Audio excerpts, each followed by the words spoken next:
Hello, you are on Ruslan Belov's channel, and this is the daily analysis of the Ukrainian front. Yesterday, Trump came out and once again started spouting absolute nonsense about how Putin betrayed him. It turns out he hoped they had some kind of long-term friendship, that he would come, say, "Let's end the war on terms acceptable to Kiev and to Trump himself," and that Putin would respond, "Yes, you are my friend, everything's fine." But it turns out Putin betrayed him. It turns out Putin did not agree to his conditions. He doesn't want to agree to his conditions. Oh, such a bad Putin. Does Putin owe you something? Putin is the president of Russia. Putin defends the national interests of Russia, of the Russian state, and no one is about to go chasing after Trump. Well, let's move on to the front. So, friends, over the past day, Russian fighters managed to cause chaos and provoke among Ukrainian military experts nothing short of hysteria, full-blown panic. And of course, I am talking about the situation in Pokrovsk. Perhaps some of you are still unaware of what happened, maybe you haven't seen or heard about it. So, what exactly happened there? Let me explain. You see this on the map. The advance of Russian fighters by 2 kilometers in the western part of the city. Russian troops reached Prokofiev Street and organized an ambush there. And there is actual footage of this ambush, so this isn't just a report from the ground. No, it's confirmed by objective control footage. 2 Ukrainian soldiers were walking down that street, thinking they were moving through an area fully controlled by the armed forces of Ukraine. But they were mistaken. Russian fighters eliminated them in just a second. On the footage, you can clearly see the Ukrainian soldiers falling. Then a Russian soldier comes out, checks whether they are 200 or not, and leaves. Now the main question, did Russian troops manage to establish a foothold there? And if so, how secure is it? A cartographer marked steady partial control over the western part of the city. How accurate is that? That's the real question. Personally, I'm not sure. It might just be Russian sabotage and reconnaissance groups that infiltrated, carried out their mission, neutralized 2 Ukrainian soldiers, and then withdrew, just as they have done in other parts of the city. But if we're talking about a full-fledged foothold, then it's a completely different story, because this is the western part of the city, which means that from these positions, the Russian army completely controls this highway, the last supply route for the Ukrainian garrison in Pokrovsk. And if it is now under full Russian fire control, then that's the end. There will be no more supplies coming into the city. But again, that's only if it is indeed a fully established foothold, as the map shows. Obviously, Russian troops from this area will now move north to finally take control of Pokrovsk's last road. In any case, what remains an undeniable fact is that the city is doomed. The only question is time, and it looks very likely that the time frame will be short, because cutting off logistics always signals an approaching collapse. Today, Russian cartographers expanded the control zone there, and we are waiting for confirmation footage. Perhaps that is why the British outlet Sky News had such a hysterical reaction yesterday, saying that the fate of the city would soon be decided. We also received footage of Russian drone operators striking Ukrainian combat vehicles, motorcycles, and so on. It seems that Russian FPV drone operators are beginning to take control of these 2 highways. And without supply routes, the Ukrainian garrison inside the city will quickly be in deep trouble, because high-intensity combat requires enormous daily resources. That was the case for the AFU in the Kursk region. Once they lost control of their supply route, that was it. Within a week, Ukrainian forces began abandoning positions much more actively, and the morale of the troops collapsed to 0. There's a very high probability that the same scenario will repeat here. Will Pokrovsk fall in a month, 2 months, or only by the end of the year? Personally, I have no doubt that by the end of the year, Pokrovsk will be completely under Russian control. Now, what about the Dobropoli sector? Well, first of all, Vladimirovka is still not under Russian control. The AFU retook Vladimirovka. Moreover, they are already trying to recapture Pankovka, and they already control the northern part of the village. They couldn't take back the whole settlement, but they are exerting very heavy pressure. What comes next? If they succeed in taking Pankovka, they will attempt to take Mayak. And that would pose a very real threat of cutting off the entire salient. That's why I don't understand why some people are panicking about Kupansk, where things are more or less under control for the Russian side, if I may put it that way. The Russian army is advancing there, achieving certain successes, which even Ukrainian sources acknowledge. But about this sector, silence. Yet here, the problems are real. The AFU are achieving, for now limited, yes, but nonetheless successes. Now let's move to the western flank of the Pokrovsk sector, the settlement of Moravka. It was finally cleared today, as officially announced by the Russian Ministry of Defense. We are waiting for confirmation footage from this important settlement to be certain. From there, the Russian army can move either southwest or northwest, and we will soon see what option the Russian command chooses. Let's move on to the eastern Zaporizhia front, where the Russian Vostok group is advancing. Right before I started recording this video, we received reports that the Russian army had taken the village of Novoivanovka, another settlement added to the Vostok group's tally. Slightly to the south, the grey zone moved closer to Novonikolaevka and Uspenovka. I think these ones will be harder, since the AFU will put up a fight there. It is quite possible that the Russian army will avoid direct urban combat and instead attempt to bypass them from the south and north, between Novonikolaevka and Okhotnicheskoye. West of these villages lies an entire chain of Ukrainian strongpoints, built under the assumption that Russian forces would advance from south to north. But they weren't prepared for an attack from east to west, or even from the rear. So the AFU may lose them very quickly, despite their large number. Let's move further. Hopefully measures will be taken here, and the AFU won't be able to achieve their objectives. Now to the left bank of the Jerobets River. The Russian army had success here. The southern part of Torske was fully cleared. Finally, the whole village came under complete and uncontested Russian control. Remember, I told you just a couple of episodes ago that in order to control the southern part of Torske, they needed to clear the forested area to the east. Well, the forest was cleared, and immediately the AFU withdrew from the southern part of the village. What's next? Now, of course, the next step is to push further down along the Jerobets, cross the river, and then take control of the forested area before Yampol. By the way, let me clarify, the exact front line is unclear here. It's known for certain, from many sources, including Ukrainian ones, that fighting is taking place in the settlement. So it's possible Russian troops are already in that forest. We'll wait for confirmation footage. Once that arrives, the frontline configuration will become clearer. Further north, the Russian army cleared the northern approaches, both before Torske and before Zareknoye. Meanwhile, the AFU managed to push the Russian army back slightly on a small area of 0.5 square kilometers. Nothing critical considering Russian forces gained 2 square kilometers here, while the AFU took back only 0.5. Overall, there were no other major changes on the front. Now the Kupansk sector. After taking control of the bridgehead north and northwest of Kupansk, fighting has already broken out inside the city itself. This was confirmed by the chief of the Russian General Staff, General Valery Gerasimov. Russian forces also suppressed AFU positions near Boguslavka and Zagrizovo. Ukrainian defenses near Borovaya collapsed significantly. Kiev is now forced to redeploy units from there toward Kupansk. By the way, all the local leadership in Borovaya fled, followed by utility workers and hospital staff. No water, no gas. In plain terms, Borovaya was abandoned to its fate.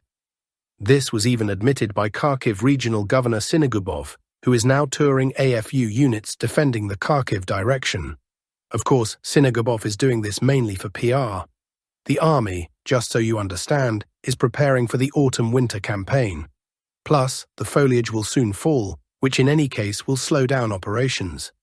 But peace, unfortunately, peace is nowhere in sight. Even Zelensky is now looking for funds for the entire year 2026 to continue the war. Well, that's all for today regarding the frontline situation. Now let's touch on political events. Trump made another series of scandalous statements. According to him, Putin will have to stop the war if oil prices fall. The US president also said the war in Ukraine no longer risks escalating into World War III and that he expects good news soon. If oil prices drop, Putin will have no other choice but to end the war. We will sell NATO countries a huge amount of weapons for Ukraine, he said. British Prime Minister Starmer added, "We discussed with Trump how to force Putin to agree to peace in Ukraine." Trump also stressed that everything will be done correctly, and the war between Russia and Ukraine will be brought to an end. Russian Foreign Minister Sergei Lavrov also made statements. He said Trump wants to remove the issue of Ukraine from negotiations with Russia in order to clear the way for normal economic relations. Unlike other Western leaders, Trump understands the need to address the root causes of the Ukrainian conflict. The US president's frustration with the pace of the settlement in Ukraine is partly explained by his desire for quick solutions, but that doesn't always work. After the Alaska summit, Trump began advocating not for an ultimatum-based ceasefire, but for a long-term settlement. The US understands that the realities in Ukraine are determined not by aspirations to seize this or that piece of territory. Trump demonstrated understanding that in order to reach a settlement, Ukraine's NATO ambitions must be forgotten. Lavrov said he sees no problem with new anti-Russian sanctions. 700,000 Russian troops are stationed along the line of contact. Vladimir Putin announced this during a meeting with leaders of political party factions in the State Duma. In a recent interview, Donald Trump put forward a formula that may sound exotic, but actually opens a window into a whole new reality. Part of the US national debt, which has already exceeded $35 trillion, could be repaid with crypto or Bitcoin. The numbers speak for themselves. The debt is growing by about $1 trillion every 6 to 8 months, which means $6 billion every day. The machine is running at full throttle, and Trump's proposal sounds not like a joke, but like a signal. A new tool is being sought to escape the debt trap. The key lies in the stablecoin market. The combined capitalization of USDT and USDC already exceeds $155 billion. These are not just dollar substitutes for traders, but a full-fledged parallel system of dollar liquidity. Moreover, it is backed mainly by US Treasury bonds, a closed circle. The US issues treasuries, Tether buys them, releases USDT. These stablecoins circulate in the global economy. At the right moment, they can be used as an alternative dollar to solve debt problems. At first glance, $155 billion is only 0.44% of the gigantic debt. But the point is not the figure, it's the mechanism. If the US officially integrates cryptocurrencies and stablecoins into debt servicing, then they are, in effect, legalizing a parallel monetary circuit. And this is already a new form of financial power, a shadow digital Federal Reserve. Here the interests of Trump and, in quotes, the shareholders who control major investment funds and a significant part of the cryptocurrency market converge. Trump's initiative is not populism, but the first public test of the waters. The question is who will ultimately control the issuance of crypto dollars, private companies or the state? And will this not become a tool for shifting even greater debt risks onto the shoulders of the entire world? In Ukraine, after the recent lifting of restrictions on foreign travel for young men aged 18-22, more than a third of employers have faced a shortage of labor. As sociologists found, the problem was felt most acutely in the service sector, as well as in large companies. An outflow of youth was also noted in educational institutions. Why did Kyiv lift these restrictions, and how will this affect Ukraine's demographics and economy in the future? More than a third of Ukrainian employers, 37%, reported the loss of a significant share of employees aged 18-22 after the borders were opened for them. Another 27% of employers also noted resignations among this age group, though not on a massive scale, according to a survey by the specialized portal work.ua. The problem of staff shortages was particularly acute for large companies with over 1,000 employees. The hardest hit sectors were hospitality, 65%, retail trade, 59%, food industry, 52%, construction and woodworking, 47%, wholesale trade, 43%, and logistics, 31%. According to the portal, after the borders were opened, the share of men aged 18 to 22 seeking work through this service fell from 16% to 11%. Since the day when young men aged 18-22 were also allowed to travel abroad, 12 of our employees have already quit. Ukrainian outlet NV quoted Valery Sozanovsky, co-owner of the Lviv restaurant group FAMI, as saying, according to him, these were waiters, cooks, and baristas. At Nova Poshta, 170 young employees resigned within just 10 days. In the restaurants of the company, Efest, 20% of the young male staff left. Employers are increasingly concerned that wives, sisters, and parents will follow the young men abroad. According to Ukraine's Center for Economic Strategy, about 700,000 men aged 18 to 22 currently live in the country, but only 300,000 from this age group are actually employed in the labor market. Recall that Ukrainian authorities allowed young men to leave the country during martial law at the end of August. President Volodymyr Zelensky had earlier instructed the cabinet of ministers to make this decision. As soon as it came into force, social media was flooded with videos showing long queues of young men at border checkpoints eager to leave the country. The outflow of first-year university students abroad was also reported by Natalia Shakovska, rector of Lviv Polytechnic. She stressed that students are rushing to leave while their age still allows them to. We talked to parents, to the applicants themselves. But most likely, safety is the factor that the university cannot guarantee or overcome in the minds of parents, Shakovska explained. In Ukraine, men are subject to mobilization from the age of 25. However, under martial law, all men from 18 years old were banned from freely leaving the country. This prompted many parents to take their children abroad en masse before they reached adulthood.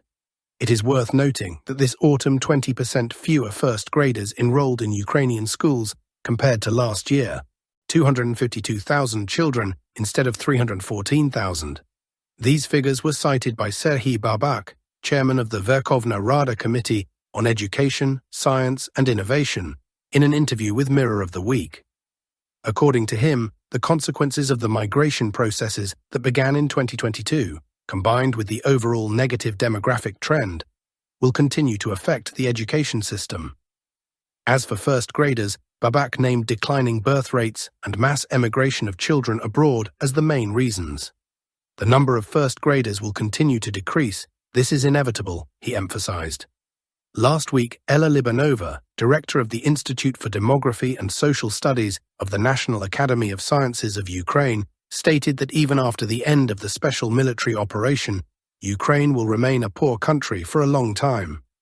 According to her, we will not be able in the coming years to reach the standard of living not only of Germany, but even of Poland or Romania.